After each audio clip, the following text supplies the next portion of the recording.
Lost childhood. We all know that feeling when a scent, a picture, a sound, or an emotion triggers childhood memories. And we sigh, those were the days. We often think, the world was better back then, which might be true to some extent, but the real reason is that we were carefree children. Our souls were still in a very good state, in a state of innocence, as if we were still living in Eden. For a long time, we didn't even care whether time existed or not, or whether we were boys or girls. We simply existed in the present, playing without a care. I remember not even bothering when we were called to eat because we were so deeply absorbed in play, running around until we were sweaty, completely lost in another world. Then the world, adulthood, came and said, "This child is too lively. Life overflows in them. Let's suppress it."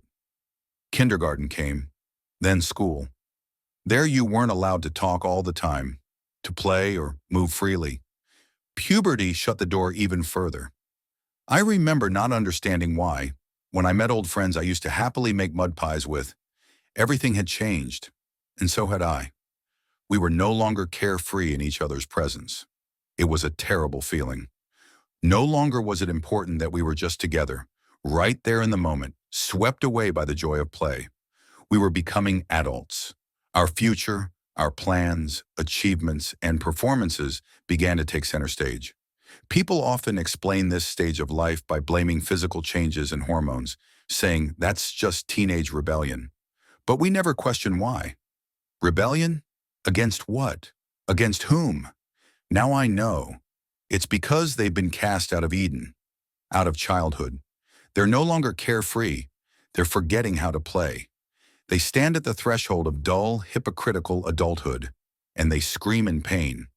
Is this it? Now comes strict school, then work, until they drop dead. And on top of that, they've already been told early on, someday you're going to die. That's why they rebel, and rightly so. What's the point of it all? The carefree childhood is gone, and a grinding life awaits. Performing, conforming, being polite, being fake. There's less and less inner joy, and they try to replace it with external things. But only emptiness remains.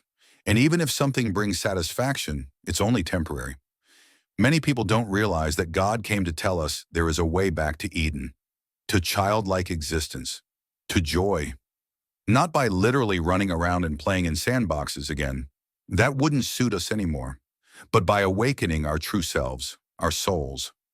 Because we are not merely bodies that have souls. We are eternal souls that have a bodily expression, this physical body. Truly I tell you, unless you change and become like little children, you will never enter the kingdom of heaven. Jesus, Matthew 18:3. A teacher of the law once asked him, "How can a man be born when he is old? Can he enter his mother's womb a second time and be born again?" Jesus answered, "Very truly I tell you, no one can enter the kingdom of God unless they are born of water and the Spirit. Flesh gives birth to flesh, but the Spirit gives birth to spirit. Do not be surprised at my saying, you must be born again.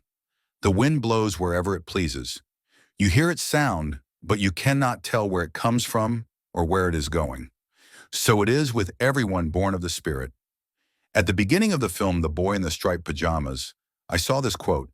John Betjeman once said, "Childhood is measured out by sound and smells and sights before the dark hour of reason grows."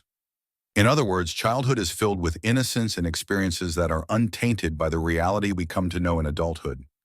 Every little thing can be a thrill, the sound of the ice cream truck approaching, and children lose this simplicity as they grow older and see how harsh the world can be.